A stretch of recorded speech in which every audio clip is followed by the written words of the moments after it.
खमारी येथे मासे पकडण्याकरिता गेलेल्या इसमाचा मृतदेह वैनगंगा नदीपात्रात आढळून आल्याची घटना उघडकीस आली आहे। या घटनेची नोंद कारधा पोलिसांनी घेतली आहे। भंडारा तालुक्यातील खमारी शिवारात वैनगंगा नदीपात्रात एका इसमाचा मृतदेह पाण्यावर तरंगताना दिसून आला। या घटनेची माहिती कारधा पोलिसांना होताच पोलिसांनी घटनास्थळी धाव घेत घटनेची चौकशी केली असता सदरचे मृतदेह गोंदिया जिल्ह्याच्या तिरोडा तालुक्यातील मांडवी येथील राजेंद्र देवीदास मारबते या मासेमाराचे असल्याचे स्पष्ट झाले।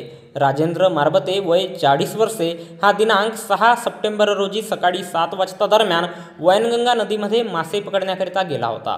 मात्र तो घरी परत न आल्याने त्याचा भाऊ सुरेंद्र मारबते वय 38 वर्षे याने नातेवाईकांना विचारपूस केली। मात्र त्याचा शोध न लागल्याने त्याने पोलीस स्टेशन तिरोडा येथे गुमबाबत तक्रार दाखल केली होती। त्याचा शोध सुरू असताना दिनांक 9 सप्टेंबर रोजी सकाळच्या सुमारास खमारी गावाजवळील वैनगंगा नदीच्या किनाऱ्यावर तरंगताना राजेंद्र याचा मृतदेह मिळून आला। या प्रकरणी फिर्यादी सुरेंद्र मारबते यांच्या तक्रारीवरून पोलीस स्टेशन कारधा येथे मर्ग दाखल करण्यात आला असून या घटनेचा पुढील तपास पोलीस उपनिरीक्षक इंगडे हे करीत आहेत। तर याबद्दलची माहिती भंडारा पोलिसांच्या वतीने दिनांक 10 सप्टेंबर रोजी दुपारी 3 वाजता दरम्यान एका प्रसिद्धी पत्रकाच्या माध्यमातून देण्यात आली आहे।